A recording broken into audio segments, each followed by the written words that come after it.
Olá, seja bem-vindo e bem-vinda a mais um Pauta 1. E hoje em uma edição especial, uma edição separada e preparada para a semana do Natal. E hoje o tema em destaque é um tema que parece ter época, a generosidade.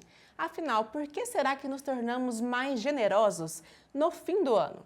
E se as pessoas precisam de ajuda o ano todo, por que a maior parte das ações se concentra em dezembro?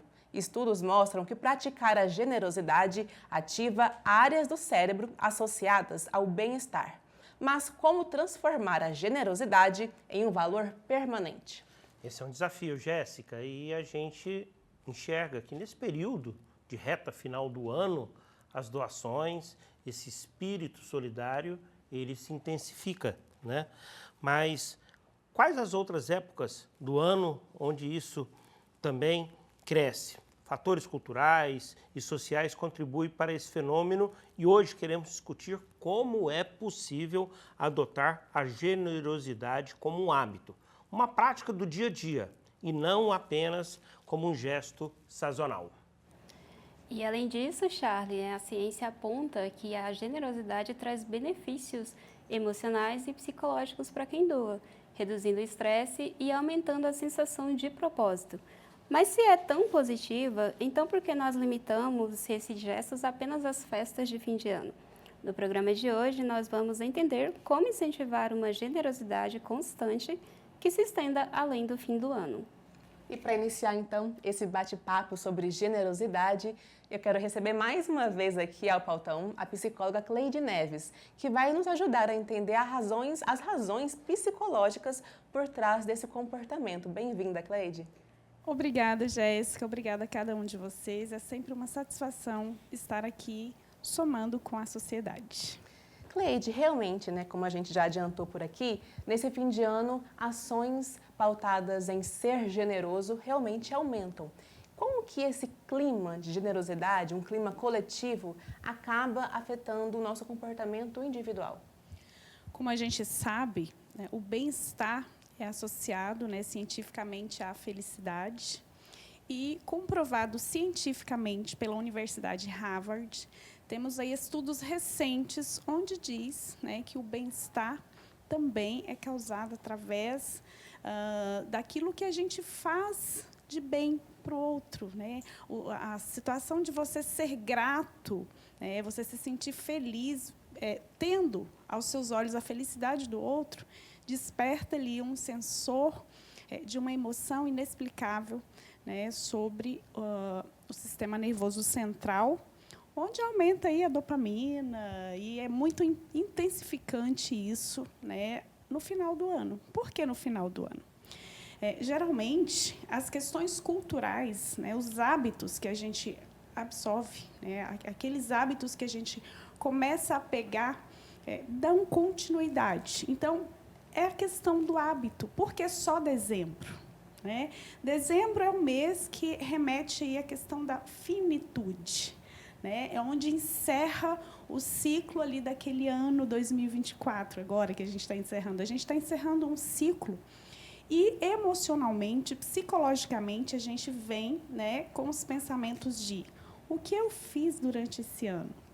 O que vai acontecer? Quais são os meus projetos, os meus planos para o ano de 2025? Então, é assimilado, Jéssica, à reflexão. Então, esse momento de reflexão automaticamente traz aí um pouquinho dessa sensibilidade de se doar, de olhar para o outro também com empatia. Mas como, doutora Cleide, imaginar um cenário onde a gente não vai ser solidário, generoso apenas no final do ano?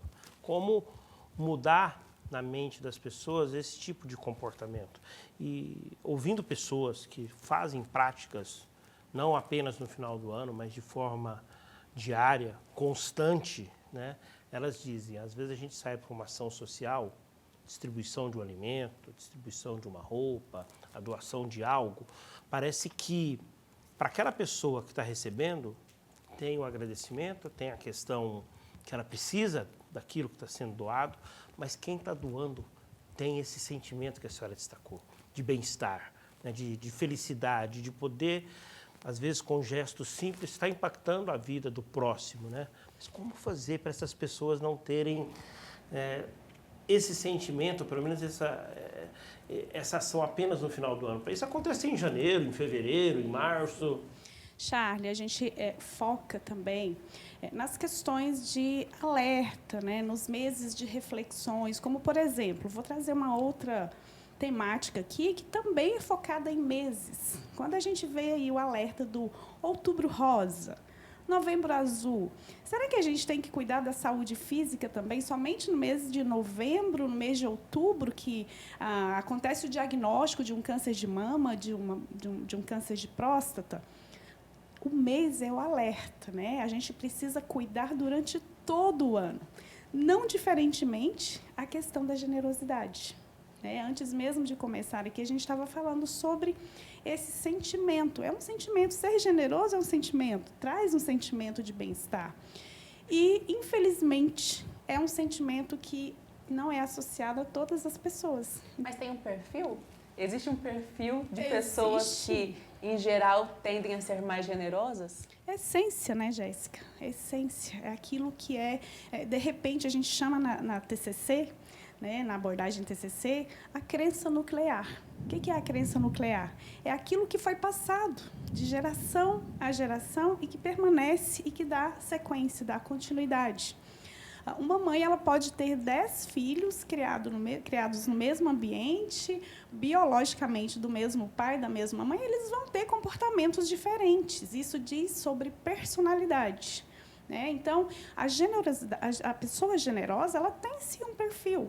Ela tem um perfil do não julgamento, de não querer saber o porquê que ela vai ajudar, para quem que ela vai ajudar, de não querer o retorno. Ela está fazendo porque ela está sentindo, e não para mostrar ali para alguém que tá fazendo. Desprendida, né? Desprendida. Então, tem sim esse perfil, e a pessoa generosa, ela é ou não é generosa.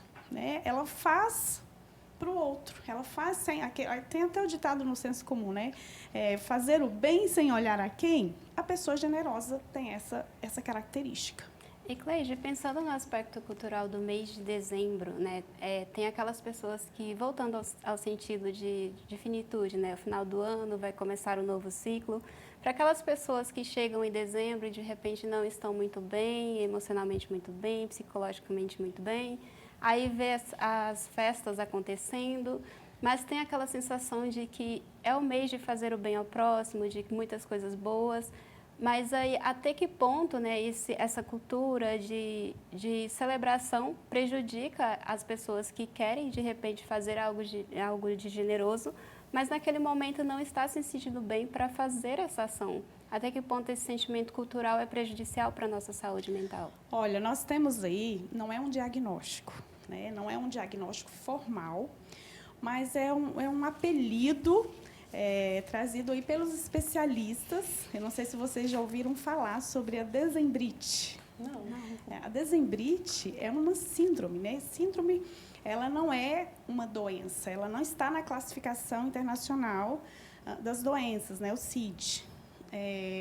Os psiquiatras, especialistas, apelidaram justamente de dezembrite por conta dessas alterações de comportamentos, de humor, né, de humores, na verdade, onde pessoas também trazem sentimentos negativos e não somente de generosidade, né? O Natal, quando falta alguém da família, uma perda que houve ali no decorrer do ano, esse Natal não vai ter o mesmo significado dos outros natais. E aí pode acontecer também, né, transtornos de ansiedade generalizada, pode vir, né, depressão. E essa pessoa, ao invés de, mesmo com a essência dela, de ser generosa, ela precisa que sejamos, né, generosos para com ela. Então, é muito importante a sua pergunta, né, justamente para que a gente possa compreender da individualidade do outro, né?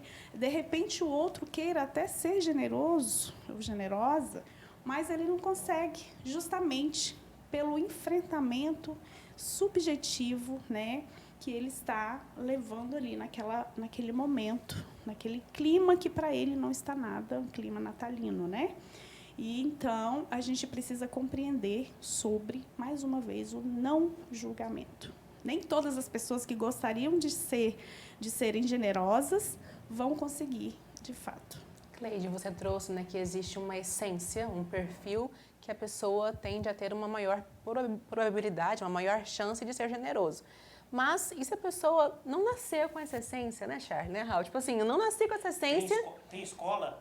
Tem escola. Pois é, por exemplo, eu não nasci com essa essência, mas eu vejo essa situação, vejo que eu não tenho uma inclinação tão natural assim a ser generoso, mas tem uma parte de mim, talvez até uma parte mais racional, que entende a importância disso, entende que é importante ser mais generoso. E aí, o que essa pessoa faz? Tem como exercitar esse músculo da generosidade? Tem, sim. O fato do respeito, dele compreender que ele não tem essa essência da generosidade, o fato de ele compreender aquele outro que tem essa essência, existem várias maneiras, né, de dizer e de falar, de dizer e de agir quando o assunto é amar.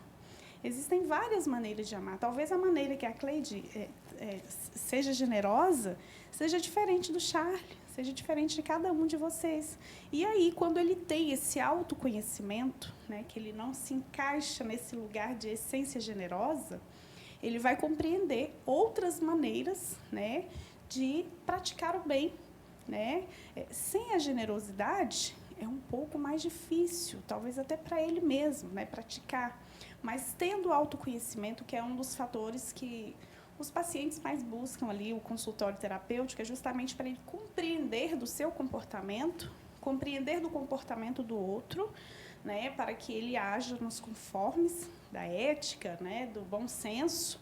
Então, autoconhecimento dessa pessoa vai ajudar ela a agir de outras maneiras, né, nesse momento significativo da palavra generosidade. Às vezes a gente tem um movimento de se fazer o bem. Mas às vezes a pessoa ela não tem condições do ponto de vista financeiro, talvez da doação, do empréstimo, né, de presentear o próximo. E aí eu estou falando de qualquer mês do ano, viu? Não só nesse final de ano onde a gente está inserido, né?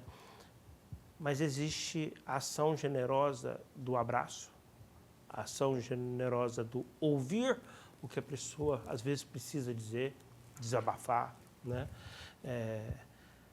Vai ao encontro do que destacou a Jéssica quando ela pergunta, assim, isso está em qualquer camada da sociedade, essa possibilidade de ser generoso, não só para aquele que às vezes tem uma condição financeira melhor do que o próximo. Exatamente essa colocação, né, de diferenças, né, diferentes maneiras de contribuir. Quando a gente fala, né, desse ouvir com excelência, né, aquela escuta qualificada, é justamente automaticamente você está ajudando essa pessoa, né? Porque às vezes o mais carente pode ser generoso com aquele que está mais abastado financeiramente. Sim. Ao ouvir. Sim. E as pessoas estão tão acostumadas com essa cultura de que no final do ano vai ter brinquedos, vai ter cesta básica, vai ter doações disso ou daquilo, que passa despercebido, Charles, esse olhar que eu estou fazendo com você agora. O olhar no olho, o abraço, a empatia, né, da escuta mesmo. Às vezes, Jéssica, o que a pessoa está precisando não é só de comida, não é só de roupa, é de um abraço, é de falar, olha, eu não sei o que você realmente precisa, mas eu estou aqui para te ouvir e ouvir com excelência. O que é ouvir com excelência, né? Eu sempre falo que a comunicação, ela existe de várias maneiras, a comunicação verbal, não verbal, gestual, a comunicação auditiva ali de uma música. Comunicar com excelência diz do respeito em primeiro lugar. Então, ajudar, ser generoso, diz também, né, do olhar, diz do abraço, diz dessa preocupação empática, né, de se sentir importante para alguém, né? E o que é ser importante para alguém?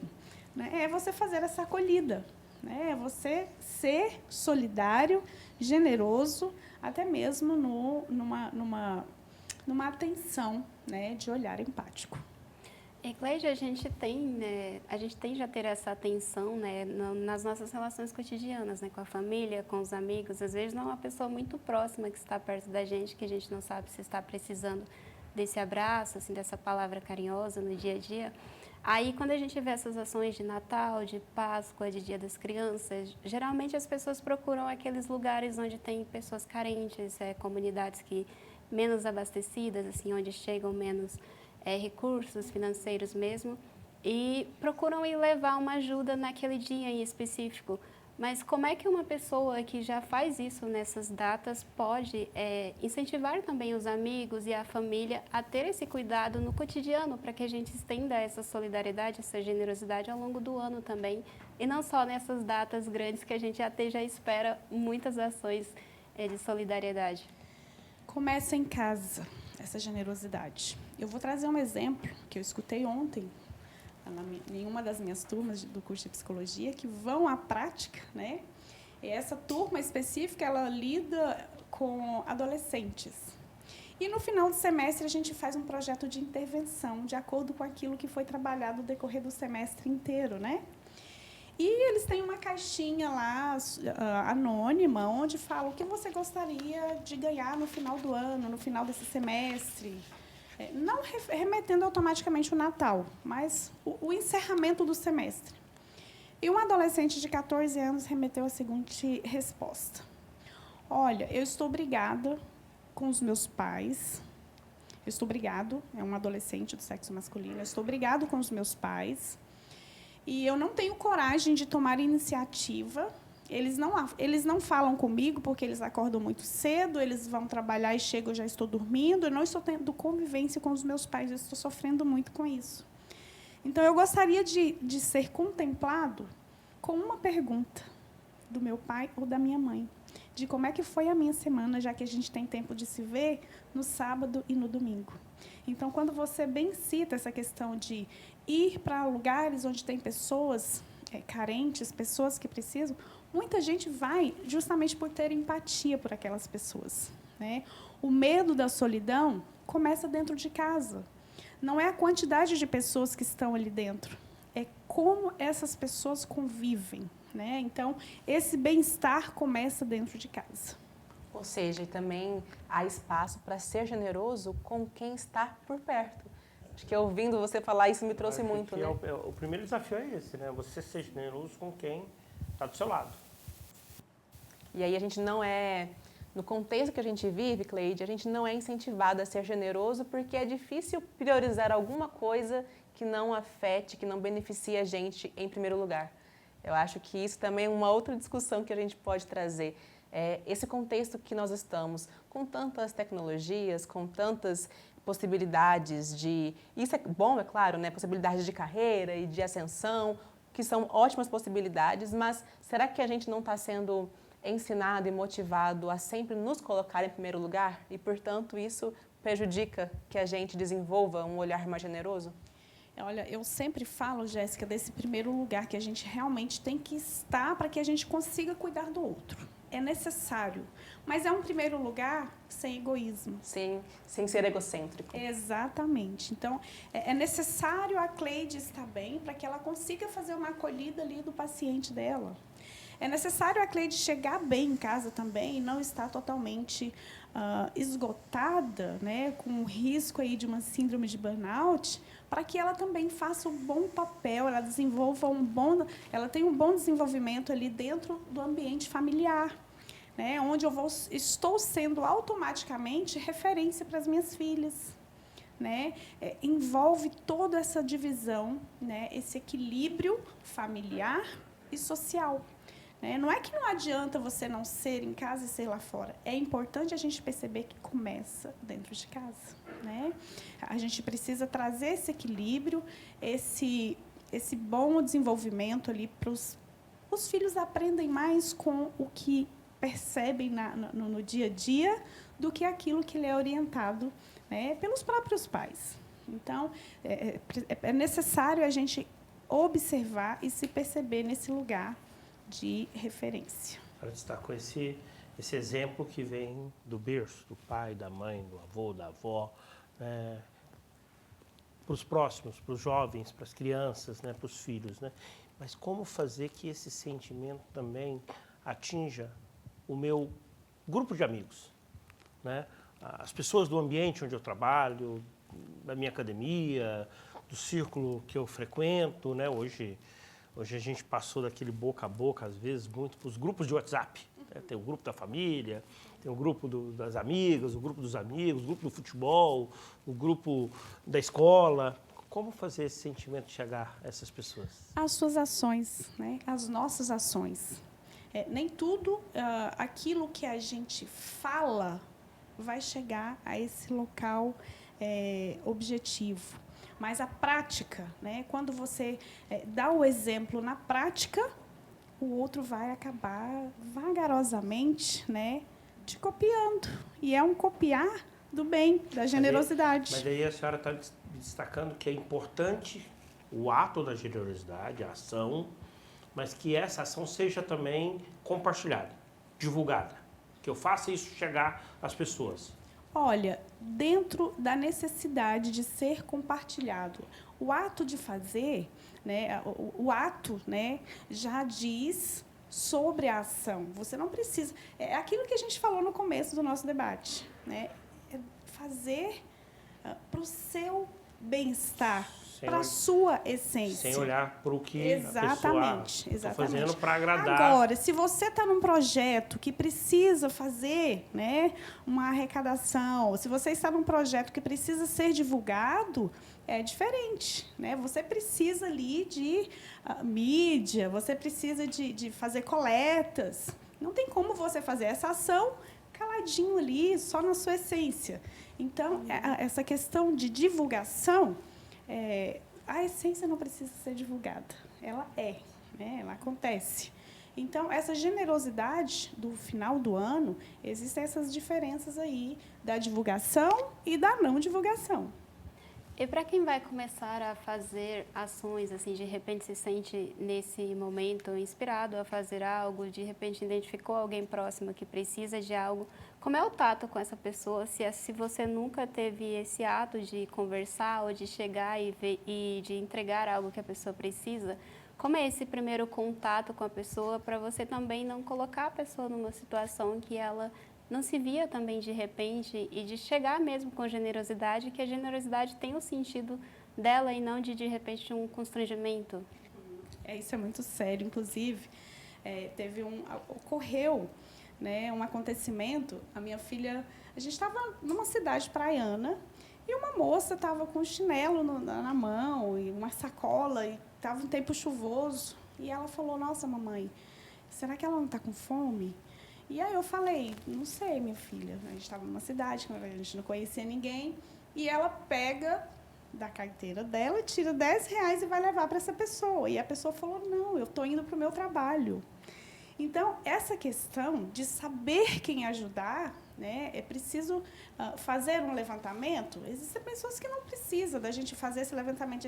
Existem setores, né, que a gente percebe, né, sem ter que fazer um levantamento de dados, que necessita dessa generosidade. Mas é preciso também ter muito cuidado, né, com a questão do julgamento. E, mais uma vez, a gente vem trazendo o julgamento. Eu percebi uma generosidade e uma ingenuidade da parte da minha filha, né, que pode acontecer com qualquer pessoa que queira levantar essa bandeira de contribuir. Então, até para ser generoso, a gente tem que ter essa cautela, um cuidado, para que, ao invés de a gente ajudar essa pessoa, a gente vai piorar a situação emocional dela, né? Com a interpretação dessa moça. Eu não posso julgar, mas vamos deixar a pergunta no ar. O que será que ela não sentiu, né, escutando essa generosidade? Né? E a gente traz também um outro lado. A gente está aqui conversando sobre a importância de você criar uma cultura de generosidade, mas também é importante saber reconhecer que precisa de ajuda, né? E aí vem outro desafio também. Será que muita gente ainda não aprendeu, não atingiu ainda essa habilidade de saber se colocar no lugar de que você nunca tem o bastante que não seja capaz de receber algo de alguém, né? mesmo que você se sinta totalmente autossuficiente, talvez esse final de ano, mas aí é só o começo do pensamento, né, e não apenas em dezembro, nesse final de ano a gente possa pensar a fazer a virada de ano se colocando nesse lugar, de saber também receber ajuda. E isso pode ser um desafio, doutora? Pode ser um desafio. Voltando à questão, né, uma controvérsia, na verdade, do exemplo que eu trouxe para vocês, né, sobre a ação generosa da minha filha. Eu consigo ver a generosidade. Qual o nome da sua filha? Isabela. Eu consigo ver essa generosidade. Acredito eu também que é uma questão cultural, familiar, etc. Mas aí vamos trazer o inverso para responder a sua pergunta, Jéssica.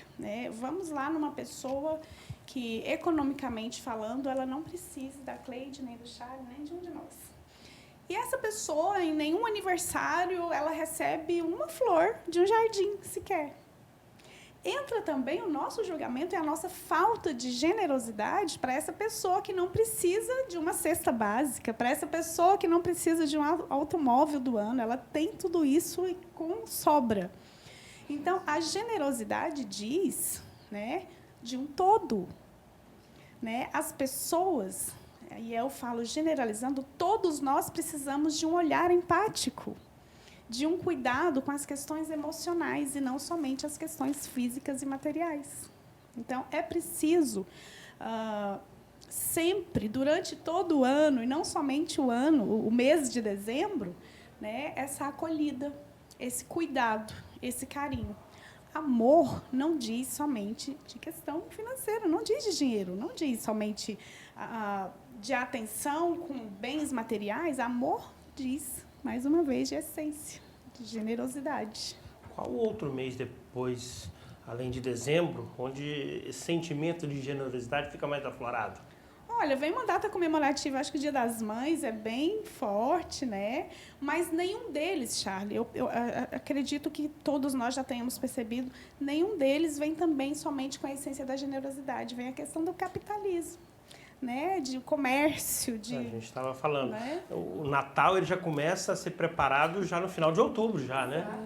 Exatamente isso. Então, e como a gente falou mais cedo, parece que cada ano que passa, essa comemoração está vindo mais cedo, né? Mais precoce. As organizações das decorações, da cidade, das casas em si.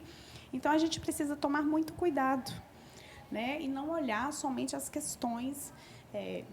as questões materiais mesmo. A gente precisa olhar para o interior, né? Se você não tem a essência da generosidade, pratique com o outro aquilo que você gostaria que fosse praticado com você. Já é o começo. Que a gente consiga extrair o melhor dessa época, desse espírito natalino, mas que o melhor continue para além de dezembro. Cleide, muito obrigada por vir aqui mais uma vez. Feliz Natal. Feliz Natal, é claro, não podia faltar. Sim. Muito obrigada e volte aqui mais vezes. Eu agradeço imensamente. Quero desejar a todos, né, que nos assistem agora um excelente Natal, um ano novo cheio de perspectivas e que não seja levantado somente essa bandeira de perspectiva e de generosidade no mês de dezembro e no mês de janeiro, né? Nós temos aí o Janeiro Branco, que reforça essas questões de ressignificância, mas durante todo o ano é importante a gente cuidar dessa generosidade, do olhar empático, da harmonia e do amor. Nós vamos agora para um rápido intervalo, mas daqui a pouco voltamos com mais Pauta 1 para continuar a falar sobre generosidade. Até já, até já.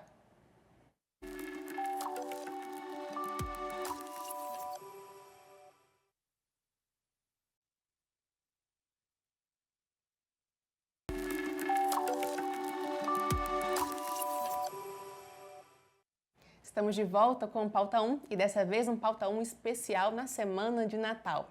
E o tema da vez é generosidade. Será que ela tem época para acontecer ou ela deveria acontecer o ano todo? E agora a conversa segue com a Luana Isse, que é psicóloga e voluntária da ONG Conectar aqui em Goiânia, que oferece apoio a pessoas em situação de rua. Luana, bem-vinda ao Pauta 1. Muito obrigada pelo convite. Para nós é muito importante, né, estar recebendo esse convite. A Conectar, querendo ou não, é uma ONG recente, então estar num espaço de abertura onde a gente pode contar um pouco mais sobre o nosso projeto é muito importante. Luana, nessa época de ano, tende a aumentar o número de pessoas em situação de rua e também justamente por esse clima festivo que muitos se encontram com a família, tende também a aumentar a sensação de isolamento, de solidão. Como que a ONG Conectar oferece apoio e acolhimento emocional para essas pessoas? Então, a Conectar ela vem com uma proposta muito diferente, porque muitas ONGs, e é um trabalho, claro, muito importante, que é essa ajuda prática de doação de alimento, mas a Conectar ela vem com uma proposta diferente. Para além do alimento, que a gente leva o lanche, leva um kit de higiene, a nossa principal ideia é acolher o emocional dessas pessoas. Porque muitas ONGs vão ali, deixam esse objeto, deixam a doação, mas elas vão embora. E a maioria das pessoas se queixam do quanto elas sentem falta de conversar, de falar sobre a vida dela. Então, hoje, o principal objetivo da Conectar é conectar as dores dessas pessoas, né? Quantas pessoas passam ali sem ouvir um boa tarde, um tudo bem, como que você está? Então, a nossa fonte de generosidade para essas pessoas é a nossa escuta ativa, atenciosa, que a gente acredita que é muito importante, como a gente está propondo aqui hoje, não só no Natal, mas todos os dias do ano, né? A gente considera essas pessoas invisíveis ali na nossa sociedade. Então, é muito importante esse acalento, né? E vai ao encontro do que disse a doutora Cleide no bloco anterior, né? Que às vezes não é só a doação material, do alimento, da roupa, às vezes é o sentar do lado da pessoa e ouvir o que ela tem para falar, questioná-la, ela vai te responder, ela vai perguntar para você algumas coisas, você vai falar da sua vida para ela, né? Então esse tipo de intercâmbio também é um baita de um ato de generosidade, né? E quando a Jéssica destacou agora há pouco, chega o final do ano, talvez a necessidade de apoio ela é maior. As pessoas necessitadas aumentam. Hoje a Conectar trabalha com quantas pessoas? No sentido assim, dentro da ONG, são quantas pessoas apoiando, né? quantos voluntários, né? E se nesse período do ano aumenta também o número de voluntários? Então, hoje no grupo da Conectar nós estamos com cerca de 120 voluntários. É um número significativo, porque grande parte dessas pessoas são voluntárias ativas, né? Estão frequentemente conosco. Desde agosto a gente tem recebido um número maior de voluntários e a gente não sentiu especificamente por conta do final do ano. Realmente, em algumas épocas que a gente não sabe explicar, porque em agosto não tem nada significativo, a gente recebeu um número maior de voluntários. Mas hoje a gente está com esse grupo e além das pessoas que estão com a gente, que vão para as ações, a gente recebe doações em dinheiro, tem pessoas que contribuem com doações de roupa, com os itens que compõem os nossos kits de higiene, os nossos lanches. Então, a gente recebe hoje ajuda de outras pessoas, que a gente não tem como quantificar, mas hoje nós estamos em 120 voluntários. Luana, a gente falava no bloco anterior sobre como abordar uma pessoa que a gente identifica que precisa de ajuda. No seu caso, a gente está falando sobre uma ONG que trabalha com população de rua, que já tem uma visão de parte da sociedade, assim, de sentir medo dessas pessoas. Como é que a gente que sente, né, compaixão, né, que olha para a pessoa e quer dar uma ajuda, pode chegar a essa pessoa sem esse sentimento, mas também identificando ali alguém que está precisando mesmo daquela ajuda que você vai levar? Eu acredito que é muito importante você se conectar a um grupo que já faça isso, porque da mesma forma que nós temos esse preconceito e esse medo em relação a eles, eles também têm uma certa resistência em relação a nós, porque eles já estão muito acostumados com o preconceito, com a violência, então não é sempre que eles vão dar essa abertura. Agora, quando você está em um grupo que eles conhecem, porque quando a gente chega com a camisa, eles já reconhecem os nossos rostinhos.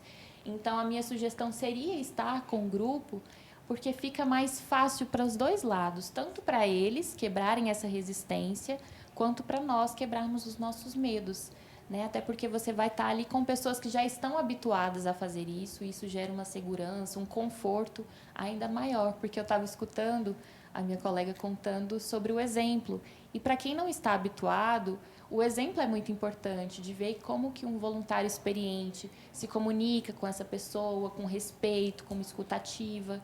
Então, acredito que se conectar a um grupo seja uma boa forma de abertura. Estou vendo ali as ações, tem corte de cabelo. Sim. Essa ação a gente fez, se eu não me engano, foi no Dia das Crianças, mas também a gente tenta se movimentar em outras datas para fornecer esses serviços, né? Porque essas pessoas precisam disso, elas precisam de corte de cabelo, uma coisa que de eu percebo unha. muito, assim, quando você vai para a rua para essas ações, você leva o alimento, tem a possibilidade dessa conversa fraterna, e você volta para casa. Você volta pensando muito, assim, como é que essa pessoa... Eu estou levando o almoço, como é que essa pessoa vai jantar?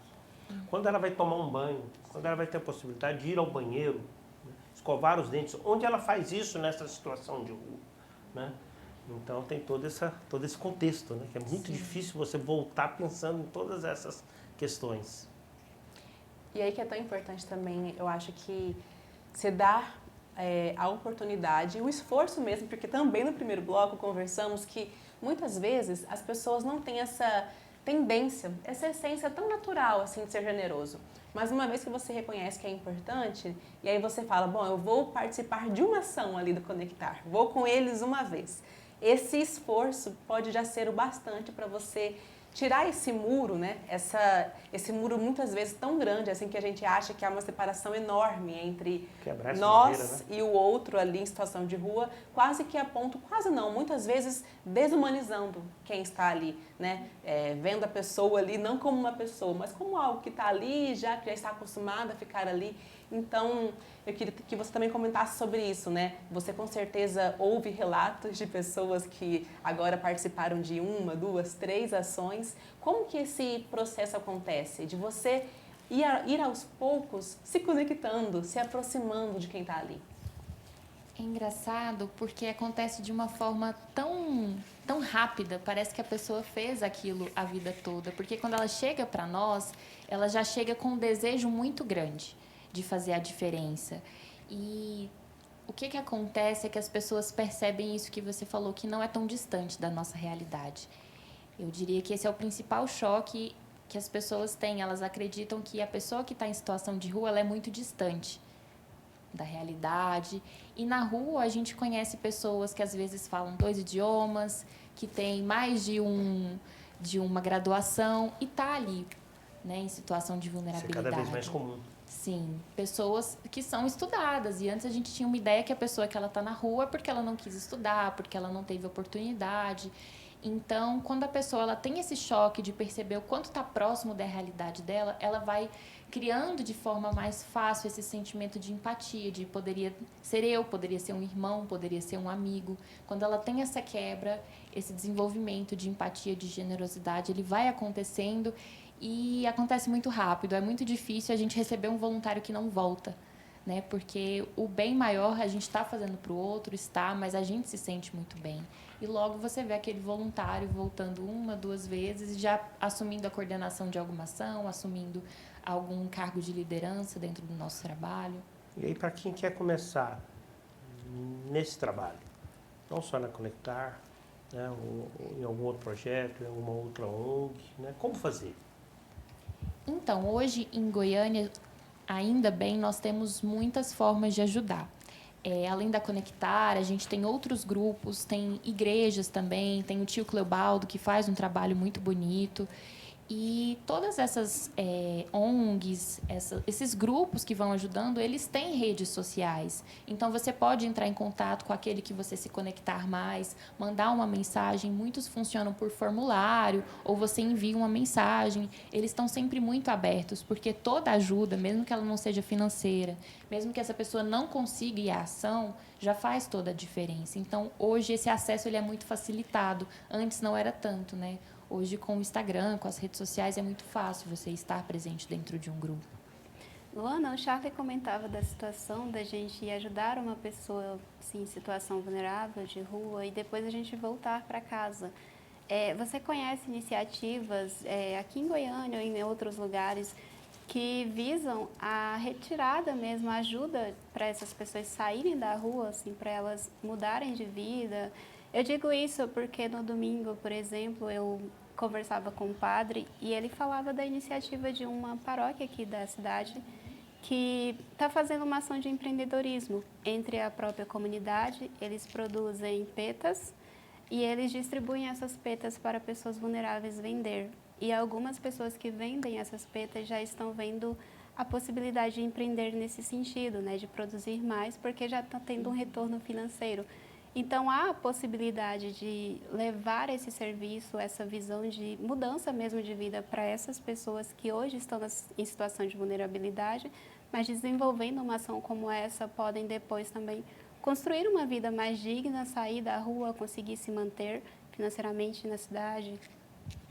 Hoje a gente tem algumas pastorais que oferecem essa possibilidade e no nosso grupo mesmo, a partir da conversa que a gente tem com a pessoa que está em situação de rua, se a gente vê que há um desejo, que ela quer, a gente mesmo se movimenta para fazer alguma diferença. E no Tio Cleobaldo, alguma dos coordenadores, dos diretores, tem contato com, às vezes, clínica, porque, às vezes, essa pessoa precisa passar por um processo de reabilitação antes de começar a trabalhar. Então, praticamente todos os grupos, se não tem um trabalho voltado para isso, tem algum voluntário que consegue contato, que se implica em fazer esse direcionamento da pessoa voltar a trabalhar, voltar a ter uma vida social. Então, todo grupo, assim, costuma ter voluntários que se implicam dessa tarefa. E aí isso vem justamente daquilo que nós comentamos antes, que é realmente ouvi-los. Você só vai ter essa noção se a pessoa está almejando sair dali, né, pensar em novas formas de vida, se você ouve, entende o que aquela pessoa está sentindo, o contexto que ela vem. Eu queria que você comentasse, se possível, de alguma história nesse sentido que te marcou, uma história que você sentou ali, ouviu e percebeu que tinha mais do que você podia enxergar logo de cara. Eu diria que praticamente todas as ações a gente escuta esse tipo de história, porque a gente tem uma ideia que a pessoa que ela está na rua é por falta de escolha, né? Às vezes essa pessoa começou a usar droga, ela sofreu alguma violência e foi parar nas ruas. A gente não encara a rua como uma escolha. E, infelizmente, para muitas pessoas, a rua é a escolha que sobrou.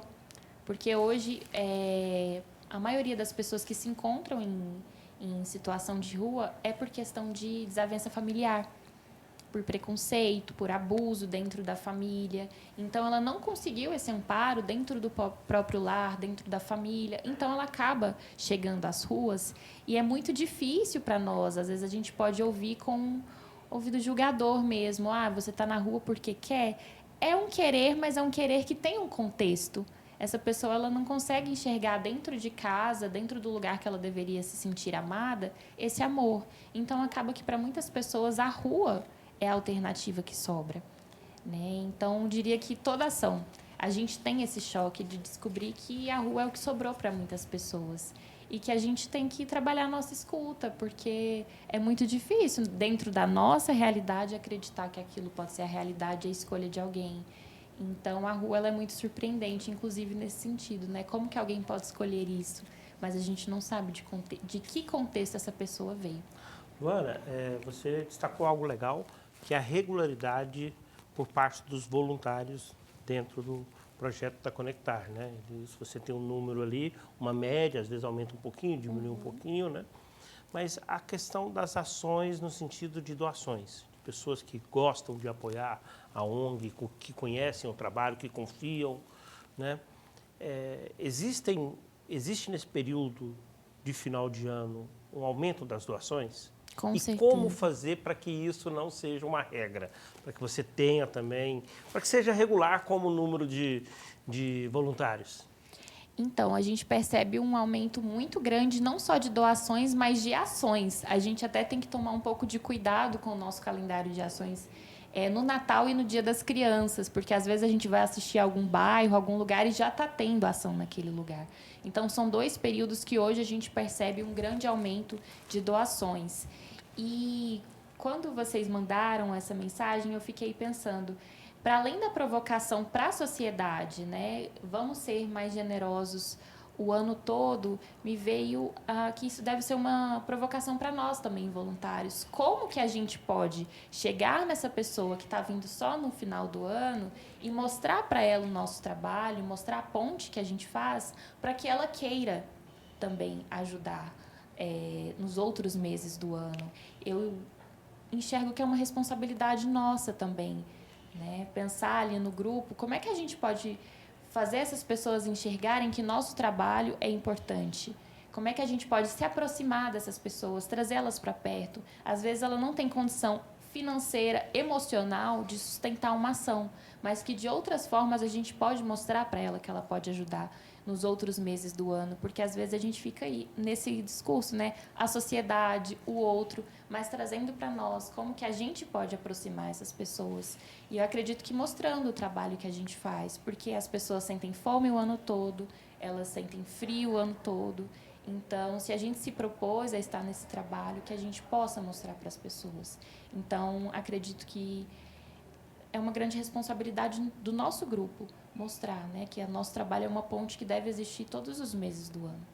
Luana, a gente está aqui falando de generosidade, né? Então a gente pontua as datas do ano, são muito importantes, né? A gente já acompanha o calendário de grandes ações nessas datas, Páscoa, Dia das Crianças e agora o Natal.